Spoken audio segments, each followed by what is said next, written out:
2015 সালে আমরা একটি সরকারি প্রজেক্টে ইনভলভ হই। সেই প্রজেক্টের নাম হচ্ছে সাইবার নিরাপত্তা। কিছু ফরেন কনসালটেন্ট সেখানে ইতোমধ্যে তারা কাজ শুরু করেছে এবং শুরু থেকে এই ব্যাপারটি ধামাচাপা দেওয়ার একটি প্রচেষ্টা সবসময় দৃশ্যমান ছিল। এই কারণ ঘটনাটি ঘটার অনেক পরে আমাদের সরকারিভাবে বিষয়গুলো তৎকালীন গভর্নর আসলে এই বিষয়টি অবহিত করেন। এখন যে বিষয়টি আমরা দেখতে পেলাম, তখন বাংলাদেশ ব্যাংকের মূল যে সার্ভার, যেটা সুইপ সার্ভার বা প্রোডাকশন সার্ভার বলা হয়, সেই সার্ভারটি আসলে স্থানান্তরিত করা হয় ইউএসএতে।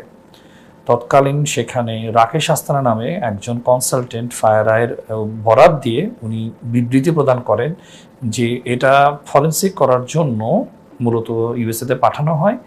তো এই সার্ভারের একটা ইমেজিং কপি, অর্থাৎ হচ্ছে মূল কপিটার একটি মিরর কপি, অনুলিপি রাখা আছে, সেটি নিয়ে যাতে আমরা কাজ করি বা আমরা স্থানীয় যারা প্রযুক্তিবিদ আছি আমরা যাতে সেখানে একটি এক্সপার্ট ওপিনিয়ন দিই। তো যে বিষয়টি হলো, তখন কোনো মামলা রুজু হয়নি। তাহলে কিসের ভিত্তিতে উনি বাংলাদেশ ব্যাংকে এরকম একজন ফরেন কনসালটেন্ট সেখানে নিয়োগপ্রাপ্ত হন এবং পরবর্তীতে তিনি মূল ফিজিক্যাল সার্ভার ইউএসএতে স্থানান্তরিত করেন, যেখানে আমাদের প্রচলিত আইন আছে তথ্য যোগাযোগ প্রযুক্তি আইন 2006 সংশোধিত 2013 থাকা সত্ত্বেও একজন এক্সটার্নাল কনসালটেন্ট কিভাবে সুইফট সার্ভার বা প্রোডাকশন সার্ভারের মতো একটা সেন্সিটিভ বিষয়, যেখানে আমাদের প্রচলিত আইনে এটি দণ্ডনীয় অপরাধ এবং আমাদের নেটওয়ার্কে অবৈধ অনুপ্রবেশ ঘটেছে, এমত অবস্থায় উনি কিভাবে কার নির্দেশে কোন এসওপি কোন প্রসিডিওরের মাধ্যমে কোনো প্রকার কোনো কোর্টের অনুমতি ছাড়াই মূল সার্ভারটাকে উনি পাঠিয়ে দেন। এবং উনি তখন তৎক্ষণাৎ একটা মন্তব্য করেছেন, বিভিন্ন গণমাধ্যমের সূত্রে দেখেছি যে এটা একটি হ্যাকিং হয়েছে, পাশাপাশি এখানে উনি কিছু ম্যালওয়্যার পেয়েছেন, যে ম্যালওয়্যারটা আসলে এই ধরনের অবৈধ লেনদেনের সাথে সম্পৃক্ত ছিল। এখন সামগ্রিক বিষয়টাতে তার পরবর্তীতে আমরা যখন ইমেজ সার্ভারে আমরা যখন এটা পরীক্ষা নিরীক্ষা করতে যাই, সেখানে আমরা কিছু পেন ড্রাইভের ইনসারশনের বিষয়গুলো দেখতে পারি এবং সেই পেন ড্রাইভটা কেন ঢুকলো, কারণ সুইপ প্রোডাকশন সার্ভারে কোনো পেন ড্রাইভ ঢোকার কোনো অবকাশ নেই এবং সেই পেন ড্রাইভটি ঢুকলো কবে, কখন, কোথায়, কিভাবে, তার বিস্তারিত তথ্য যখন আমরা জানতে চাই, তখন বাংলাদেশ ব্যাংকের সিসি ক্যামেরা ফুটেজটা রহস্যজনকভাবে পাওয়া যাচ্ছিল না।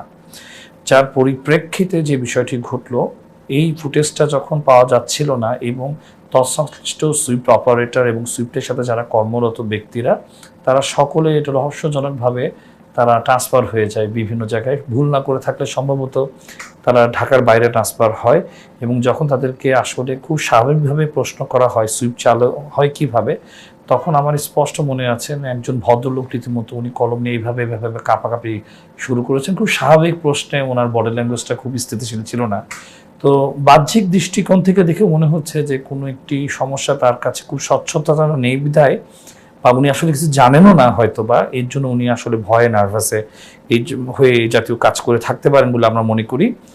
তো সিসি ক্যামেরা ফুটেজ যখন আসলো না, এরপর আমরা শুনলাম প্রোডাকশন সার্ভারে তৎকালীন নির্বাহী পরিচালক উনি একটি নোট পাঠিয়েছিলেন যে শুভঙ্কর সাহা, সম্ভবত ওনার নাম তখন শুভঙ্কর সাহা ছিলেন। তো উনি একটি নোট পাঠিয়েছিলেন আমাদের গভর্নর বরাবর বাংলাদেশ ব্যাংকের কাছে, যে সুইফটের মূল সার্ভারের সাথে আরটিজিএসকে কানেক্টিভিটি করা খুব তড়িঘড়ি করে, সম্ভবত তারিখটি 2015 সালের সেপ্টেম্বর মাসের দিকে এটি ঘটেছে। 2016 সালে কিন্তু আমাদের মূল হ্যাকিংয়ের যে ট্রান্সফারের ঘটনাটা ঘটেছে। তো উনি কেন হঠাৎ করে এত বড় রাষ্ট্রীয় একটি সম্পদের মধ্যে হঠাৎ করে এই আরটিজিএসটাকে ইন্টিগ্রেশন করতে চাইছিলেন, এবং গভর্নর সাহেব তৎকালীন উনি তড়িঘড়ি করে কিন্তু বা যে কোনো কারণেই হোক এটা অনুমতি দিয়েছেন বলে এরকম কথা শোনা যায়। তাহলে বাংলাদেশ ব্যাংকের গভর্নর হিসেবে তৎকালীন মাননীয় প্রধানমন্ত্রী অথবা অর্থমন্ত্রীর নলেজ ছাড়া, কিংবা হতে পারে এটা সংবিধান বা আমাদের রাষ্ট্রীয় বা সংসদের কোনো অনুমতি ছাড়া, এত সফিস্টিকেটেড একটা সার্ভারের ভিতরে আরটিজিএসকে ইন্টিগ্রেশন করার মতো ওনার ক্ষমতাটা হয়তো গভর্নর হিসেবে রাখতে পারলেও কিছু কিছু বিষয় আইনের ঊর্ধ্বে থাকে। সেখানে কিন্তু আমাদের একটি ব্যক্তি পর্যায়ে, রাষ্ট্রীয় পর্যায়ের একটা অনুমতির বিষয় থাকে, সেগুলো উনি কেন তখন গ্রহণ করেছেন কি করেননি আমরা ঠিক জানি না। তো বিষয়টা কিন্তু চাপা রাখার একটা প্রবণতা সবসময় ছিল এবং কেউ যদি এই বিষয়ে কোনো কথা বলতে গেলেও সে কিন্তু হেনস্থার শিকার হয়েছে, এরকম যথেষ্ট রকমের প্রমাণ আমার জীবন থেকে আমি পেয়েছি।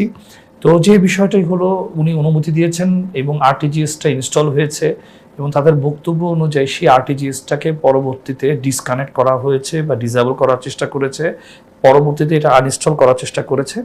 তো এই আনইনস্টল কেন করতে গেল, এবং এখানে খুব স্পষ্টভাবে যে বিষয়টা বলে আছে, এই আনইনস্টল করার ব্যাপারে আরটিজিএস আনইনস্টলের ব্যাপারটি উক্ত সফটওয়্যার ডিসেবল করার প্রচেষ্টা তা ব্যর্থ হয়ে যাওয়া, আনইনস্টল করা ঊর্ধ্বতন কর্তৃপক্ষ নজরে না আর কারণ জানতে চাইলে অ্যাকাউন্টস অ্যান্ড বাজেটিং ডিপার্টমেন্টে ওনারা তখন এই সব বিষয়গুলো ওনারা কিছুই জানেন না।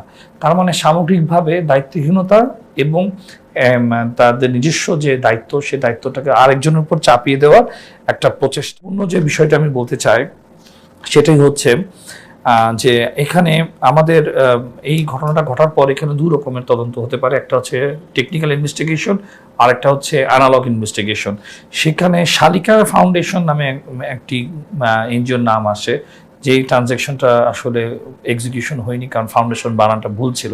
তাহলে এই ফাউন্ডেশন কেন তার নামে এতগুলো টাকা আসবে, তারা কোনো প্রস্তুতি ছিল কিনা, বা এদের রোলটা কি, বাংলাদেশের পক্ষ থেকে তাদের বিরুদ্ধে কোনো লিগ্যাল নোটিশ বা তাদেরকে কোনো তদন্তের মধ্যে আনা হয়েছিল কিনা, সেটারও কিন্তু কোনো দৃশ্যমান কোনো আমরা তালিকা দেখতে পারিনি। এবং এখানে ইম্পর্টেন্ট 4 থেকে 8-এর ভিতরে আমি যেটা তখন দেখেছিলাম যে প্রায় হচ্ছে 2 দিন করে ফিলিপাইন এবং বাংলাদেশ এতে আপনার একটা উইকেন্ড ছিল। পাশাপাশি ফেডারেল রিজার্ভ ব্যাংক নিউ ইয়র্কেও কিন্তু একটা উইকেন্ড ছিল, আরেকটা ছিল শ্রীলঙ্কার এন্ডিং থেকে একটা। কিন্তু মূলত পুরো গেমটার মধ্যে যদি আমি একটা গেম ধরি হ্যাকিংয়ের এটাকে, তাহলে দেখা যাচ্ছে যে ওরা ক্যালেন্ডারটা এমনভাবে সাজানো হয়েছে যেখানে এখানে যাতে ব্লেমটা এইভাবে দেওয়া যায় যে এটা ফিলিপাইন এবং বাংলাদেশ ব্যাংকে যেহেতু বন্ধ ছিল, এই টাকাটা তাহলে সময় নিয়ে বিস্তৃত করে চিপস আকারে বিভিন্ন ক্যাসিনোতে চলে গেল। তো সেখানে কোনো সেটেলমেন্ট হাউজিং ছিল কিনা, বা সেন্ট্রাল ব্যাংক থেকে ডাইরেক্ট ক্যাসিনোতে টাকা যায় কিনা, বা সেটা সেটেলমেন্ট হাউসগুলো তাদের রোলগুলো কি ছিল, এই সকল বিষয় নিয়ে অনেক প্রশ্ন এখানে আছে। যদি এটা পুনঃ তদন্ত করা হয় এবং পাশাপাশি এটা সায়েন্টিফিক ইনভেস্টিগেশনের মাধ্যমে, লিগ্যাল ফ্রেমওয়ার্কের মাধ্যমে এটা যদি প্রসিড করা হয়, তাহলে অবশ্যই এই সত্যগুলো বের হয়ে আসবে। টাকা পাওয়া যাক না পাওয়া যাক, সত্যটি কিন্তু আসলে বের করে আসাটা খুব জরুরি, কারণ বিশ্বে এটা এখনো আমার জানা মতে সবচেয়ে বড় একটি হ্যাকিং বলেন বা আনঅথরাইজড অ্যাক্সেস বলবো, আমি হ্যাকিং আমি মানতে চাই না বাংলাদেশ ব্যাংকের এই ইস্যুতে। এই আনঅথরাইজড অ্যাক্সেসে মূল প্রকৃত সত্য আমাদের এই বিষয়গুলো নিয়ে আমাদের শেষ পর্যায়ে আমরা ফরেন্সিক করছি এমত অবস্থায়, তখন আমাদের প্রধানমন্ত্রী কার্যালয়ে আমাকে তৎকালীন প্রিন্সিপাল সেক্রেটারি সাহেব আমাকে ডেকেছিলেন। ডেকে আনার পরবর্তীতে আমাকে এই বিষয়গুলো আসলে জানতে চান, বিষয়গুলো কি, এবং এর মধ্যে আইসিটি ডিভিশন আমাকে একটা বিবৃতিও প্রদান করে, যেহেতু আমাকে বিভিন্নভাবে চাপ দেওয়া হচ্ছিল আমি যাতে রিপোর্টটি প্রকাশ না করি, রিপোর্টের ব্যাপারে মিডিয়াতে কথা না বলি, এবং রিপোর্টটা যাতে আমি চেঞ্জ করি যেটা আমি লিখেছি। এরকমভাবে চেঞ্জের অপশনটা আসলে আমাকে বিভিন্নভাবে আমার বন্ধু বান্ধব কলিগদের মাধ্যমে এবং আমাকে মামলা দেওয়া হবে এরকম কিছু হুমকি দেওয়ার কারণে আমি তখন ওই সময় আমি তাদেরকে তাদের কথার সাথে কথা না মিলে আমি আমার সিদ্ধান্তে অনড় থাকি। এই অনড় থাকার কারণে প্রকৃত জিনিসটি কি, আসলে ঘটনাটা কি, এটি জানার পরবর্তীতে আইন শৃঙ্খলা বাহিনী আমাকে টেলিফোন করে, এবং টেলিফোন করে প্রথমেই যেটি আসলে তারা করতে চান সেটা হচ্ছে ফার্স্টে হচ্ছে যে আমাকে জানতে চান যে বিষয়টি আসলে কি। পরবর্তীতে আমাকে তৎকালীন সময় ডিজিএফআইয়ের এক কর্মকর্তা আমাকে টেলিফোন করেন, আমার কাছে আমার এই বিষয়গুলো আসলে বিস্তারিত বিবৃতি উনি জানতে চান। আমরা সেখানে যাই, যাওয়ার পর আমাকে প্রায় 6 দিন আমি ওখানে থাকি, এবং সেখানে আমার টেলিফোনটি আসলে ব্যবহার করতে দিয়েছে শুধুমাত্র যারা আমাকে টেলিফোন করতো, এছাড়া আমি টেলিফোনটা আমার সাথেই ওনাদের হেফাজতে ছিল। এবং আমি ফরেন্সিক করে শেষ পর্যন্ত আমার যতটুকু মনে পড়ে 16 সালে আমার কাছে সে ডিভাইস বা গ্যাজেট কোনোটি নেই। আমি সুনির্দিষ্টভাবে প্রমাণ করতে সমর্থ হয়েছিল যে ইনসাইডার যে 3টা আইডি থেকে রিকোয়েস্টটা সেন্ড করা হয়েছে সেই আইডিটা আমি শনাক্ত করতে পেরেছি, এবং আরটিজিএসকে কেন এখানে ইন্টিগ্রেশন করা হয়েছে, এবং রাকেশ আস্তানা কীভাবে আইনের বর্তায় না ঘটিয়ে উনি কোনো কোর্টের অনুমতি ছাড়া উনি কীভাবে এই হার্ড ড্রাইভটা আসলে ইউএসএতে পাঠিয়ে দিলেন, এইসব বিষয়ে যখন প্রশ্ন হচ্ছিল, তখন পরবর্তীতে আমাকে তারা আমার একটা বন্ধু মাধ্যমে, আমার বন্ধুর নাম হচ্ছে ইয়ামির, তাকে ডেকে এনে আমার শারীরিক কোনো নির্যাতন হয়েছে কি হয়নি এরকম না হয়নি এরকম বিবৃতিতে আমাকে ছেড়ে দেয়। মূলত আমি যে কদিনই ছিলাম আমাকে কেউ শারীরিকভাবে কখনোই কোনো নির্যাতন করা হয়নি। আমাকে আসলে জিজ্ঞাসাবাদ করা হয়েছে আমি কাজগুলো কোথা থেকে শিখেছি এবং কিভাবে কি হয়েছে, আমার সাথে কি করা হয়েছে, এই বিষয়গুলো কেন আইসিডি ডিভিশন আমাকে অস্বীকার করেছেন এবং কারা কারা আমাকে প্রেশার করেছেন তারা আসলে মূল সত্যতাই জানতে চেয়েছে। পরবর্তীতে যখন আমাকে ছেড়ে দেওয়া হয় এবং আমি একটা সিএনজি চালিয়ে, তো একটি গেট খোলা একটা সিএনজিতে আমরা দুই বন্ধু উঠে আমরা চলে যাচ্ছিলাম। জাহাঙ্গীর গেট পার হয়ে গেলে এয়ারফোর্স অফিসার্স কোয়ার্টারের সামনে আর একটি বাহিনী আমাকে, আমি তাদের চিনি না, সিভিল ড্রেসে, তারা আমাদের কালো কাপড় দিয়ে আমার এবং আমার বন্ধুর মুখটি আসলে আবৃত করে আমাদের দুইজনকে বিচ্ছিন্ন করে দেয়। আমি পরবর্তীতে শুনেছি আমার বন্ধুকে বলা হয়েছে যে তুমি ফিরে তাকাবা না, তুমি যদি ফিরে তাকাও তাহলে তোমাকে গুলি করা হবে। তখন সে ভয়ে দৌড় মেরে চলে গিয়েছে।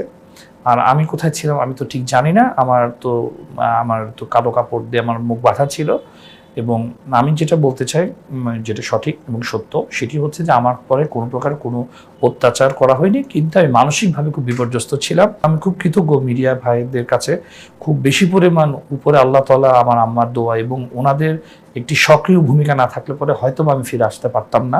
মিডিয়া শুধুমাত্র লোকাল মিডিয়া না, আন্তর্জাতিক মিডিয়াতেও আমি দেখেছি তারা আমার নিয়ে বিভিন্ন রকমের নিউজ করেছে এবং তৎকালীন সময় আইএসপিআর এর বিভিন্ন রকমের প্রেশার থাকা সত্ত্বেও মিডিয়ারা একভাবে আমার পক্ষে এবং আমার গুমের বিষয়টি, তাদের পেলোডের গল্প বা আমার দৃষ্টিতে বা যে স্টোরিটা সেখানে বলা হচ্ছে এটা কিন্তু এভিডেন্ট না। এই কারণে এভিডেন্ট না যে নর্থ কোরিয়া থেকে যে পেলোডটা এসেছে, যে দাবি করা হয়েছে বিভিন্ন গণমাধ্যমে, সে পেলোডের গতি কি, প্রকৃতি কি, কীভাবে সেটা ইনসার্ট হলো একটা সিভি ডাউনলোডের মাধ্যমে, এটা এরকম হেঁটে হেঁটে সারা নেটওয়ার্কে চলে গেল, প্রিন্টারটা অকেজো করে গেল, ব্যাপারটা এত সহজ না।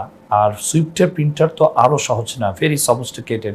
সুইফটের প্রোডাকশন সার্ভার, সুইফটের প্রত্যেকটা কিবোর্ড, প্রত্যেকটা মাউস, প্রত্যেকটা মনিটর, প্রিন্টার, একটা যে কোনো চেঞ্জই সেখানে সেন্ট্রালি তারা নোটিফাই হয়। এত সিকিউর একটা সিস্টেম, সেখানে হেঁটে হেঁটে একটা ম্যালওয়্যার এই জিনিসগুলো করলো। বিষয়গুলো আসলে মানে এটা আসলে ডিজিটাল সাক্ষ্য প্রদর্শন সাপেক্ষে এটা গ্রহণ করা যাবে। যেহেতু জনসম্মুখে এটা এসেছে, এটি একটি হ্যাকিং বা বিভিন্ন তদন্ত সংস্থাকারীরা ম্যালওয়্যারটা পেয়েছে, সে ম্যালওয়্যারের গতি, প্রকৃতি, ডেভেলপ ল্যাঙ্গুয়েজ, সেই রিজুমের সাথে যে পেলোডটা প্যাচ বাইন্ডিং হয়েছে, তার সেগ্রিগেটেড সিস লক এবং সেই লকগুলো আসলে কি, সেগুলো উন্মোচিত করা উচিত। তাহলে আমরা বুঝতে পারবো তার স্বচ্ছতাটা কতটুকু, তাদের দাবির স্বচ্ছতাটা কতটুকু। এত বড় একটা ফাইন্যান্সিয়াল স্ক্যাম, কোনো জেল জরিমানা, কোনো মামলা, এখানে ফিলিপাইনেরও অনেকে জেল খেটেছে এই ঘটনায়। আমাদের বাংলাদেশ থেকে কিন্তু কেউ গ্রেফতারই হয়নি। তাহলে বাংলাদেশের মামলাটা কি হলো, গ্রেফতার হলো না কেউ। ওদিকে ফিলিপাইন যারা টাকা রিসিভ করেছে তারা এখন গ্রেফতারের মধ্যে পড়ে গেছে। তো সামগ্রিক বিষয়টাতে বোঝা যাচ্ছে এটা পরিকল্পিত টোটালি, এবং এই বিষয়টি কখনোই আমি বলবো না এটা হ্যাকিং। এই কারণ একটা প্রাইভেট সার্ভারের ভিতরে আপনি ইচ্ছে করে আরটিজিএস ইনস্টল করে পাবলিক নেটওয়ার্কে এনে আপনি সেটাকে হ্যাকিং হিসেবে, রিপোর্ট গোপন, কেউ আইনের আওতায় না আনা, গ্রেফতার না হওয়া, এই কয়েকটি বিষয় থেকে বোঝা যায় যে এটা একটা সার্ভারটি যখন ইনস্টল করা হয়, সেই সার্ভারে তৎকালীন একজন ফরেন কনসালটেন্ট ছিল। সেই ফরেন কনসালটেন্টের নাম আমি ঠিক জানি না, আমার ঠিক এই মুহূর্তে মনে নেই। উনি এটিকে ইন্টিগ্রেশন করার সময় বাংলাদেশের কোনো ডাইরেক্টরকে ওই রুমে ঢুকতে দেয়নি। তাহলে বাংলাদেশের ব্যাংকে তৎকালীন যারা ছিলেন সাইবার নিরাপত্তা বা আইটির সাথে, সাইবার নিরাপত্তা কেউ ছিলেন না তখন, আইটিতে যারা নিযুক্ত ছিলেন তাদের রোলটা কী ছিল? তারা কি স্বেচ্ছায় প্রণোদিত হয়ে এরকম একটা সিস্টেম ফরেন এইভাবে ইনস্টল করছে, এটা কি গভর্নরের নলেজে দেননি, ডেপুটি গভর্নরের নলেজে দেননি? তো সেই বিষয়টা কিন্তু এখানে আমার কাছে পরিষ্কার নাই। আপনি দেখেন সুইফটে কিন্তু প্রচুর রিকোয়েস্ট পাঠানো হয়েছে, তার মানে আমার ব্যালেন্সটাকে পুরো নীল করার জন্যই কিন্তু এই অ্যাটেম্পটা নেওয়া হয়েছে। এমন না শুধুমাত্র $800 মিলিয়ন। এই গেমটা কিন্তু এখানে শেষ না, তার মানে তার উদ্দেশ্য ছিল আমাদের বাংলাদেশের সমস্ত টাকাকে লোপাট। সাহেব বিষয়টি যেহেতু পরে জানিয়েছেন, ঘটনা ঘটার 1 মাস পর, এটি মোটেও ওনার উচিত হয়নি। উনি তাৎক্ষণিকভাবে ওনার আসলে এটা আইনি প্রক্রিয়া যাওয়া উচিত ছিল। পাশাপাশি গভর্নরের অধীনস্থ যে ডেপুটি গভর্নর যারা সুইফট সার্ভার দেখতেন এবং যিনি আরটিজিএসকে ইনিশিয়েট করেছেন, তাদেরকে আসলে এই সন্দেহের ঊর্ধ্বে আনার কোনো উপায় নেই। পাশাপাশি আরটিজিএস যিনি ইনস্টল করেছেন, শুনতে পেরেছি পার্শ্ববর্তী দেশের কোনো একটি কনসালটেন্ট বা সার্কভুক্ত কান্ট্রি কোনো একটি কনসালটেন্ট, এই তো উনি কেন আরটিজিএস ইনস্টল করার সময় বাংলাদেশের কাউকে রাখেননি? অনেকে বলছে আমাদের আরটিজিএস এর ইনস্টল করার সময় আমাদের অনেক ক্রেডেনশিয়াল তার কাছে ছিল, যেটা অপরিবর্তিত ছিল, সেম পাসওয়ার্ড প্র্যাকটিস হলো। তো এই যে বহির্বিশ্বের যে কনসালটেন্টকে আপনি যদি সেন্ট্রাল ব্যাংকে আপনি প্রবেশ করাতে দিলেন, সে সেন্ট্রাল ব্যাংকে প্রবেশ করান তাদের কি স্ট্যান্ডার্ড ছিল তাদেরকে নিয়োগ দেওয়ার ক্ষেত্রে, করার ক্ষেত্রে? এবং আরেকটি বিষয়, রাকেশ আস্তানা সাহেব আসলেন, উনি যে কথিত পেলোড বা ম্যালওয়্যারের কথা বলছেন, উনি এক্সপার্ট, উনি হয়তো যেটা দেখতেও পারেন, কেউ হয়তো ইনস্টলও করতে পারে বা না করুক। তো ওনাকে কিন্তু কোনো অফিসিয়ালি নিয়োগপত্র দেওয়া হয়েছে কিনা বা কোন অধিকারে, কোন ক্ষমতা বলে তৎকালীন গভর্নর ওনাকে নিয়োগ দিলেন, সেই বিষয়টি একটু দেখার বিষয়। আমি অবশ্যই বলবো এটি একটি ইন্টারন্যাশনাল গেম এবং এই গেমের মধ্যে ফিলিপিন্স আছে, সারিকা ফাউন্ডেশন আছে, যেখানে যেখানে টাকাগুলো ট্রানজ্যাকশন রিকোয়েস্ট গেছে, they are all part of the game. সুতরাং এটা অস্বীকার করার কোনো উপায় নেই এবং তাদেরকে কিন্তু আইনের আওতায় আনা উচিত এবং একটা প্রসেস আনতে হবে। আইনে কি আছে, তারা বেঁচে আছে, মারা গেছে, বিদেশে থাকুক, দেশে থাকুক, আইনে কিন্তু সমস্ত আপনার সেন্ট্রাল ব্যাংকের সাথে যে কমিউনিকেশন, সেখানে কিছু বাগস আছে, সেখানে কিছু লিমিট আছে। একজন জুয়ারি আসলে কতটুকু পর্যন্ত টাকা সে ক্যাসিনোতে ইনজেক্ট করতে পারে। বাংলাদেশে কিন্তু বেশিরভাগ ব্যাংকের যে লোপারটা সেটা কিন্তু কোটি ডলার হঠাৎ করে ক্যাসিনোতে চলে গেছে, সেখানে এই বারগুলো কী ছিল এবং সেটা তো অবশ্যই রেজিস্ট্রেশনে আন্ডারে গেছে। আপনি ওই ক্যাসিনোতে একটা পাসপোর্ট, ভ্যালিড পাসপোর্ট ছাড়া ইলেকট্রনিক আইডি করতে পারেন না। তাহলে যে ইলেকট্রনিক আইডিতে এই ট্রানজ্যাকশনটি হয়েছে সে পাসপোর্ট নাম্বারটা কি, ওনার পরিচয়টা কি, অবশ্যই এটা নির্ণয়। $800 মিলিয়ন ভিতরে সামথিং মিলিয়ন আমরা অলরেডি পেয়েছি ফিরে, সেটিকে রেফারেন্স বা সেটিকে বরাদ ধরে আমরা কিন্তু বাকি টাকাগুলো আনতে পারবো।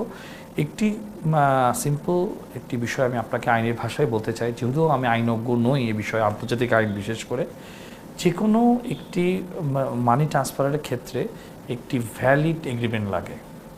অর্থাৎ হচ্ছে শুধু চেকের পাশে যেমন আপনার একটা এগ্রিমেন্ট অথবা বিলের কপি লাগে, তেমনি আমাদের যে অবৈধ লেনদেনটি হয়েছে সেটার কিন্তু একটা ভ্যালিড এগ্রিমেন্ট লাগবে যারা রিসিভেন্ডিং এন্টি।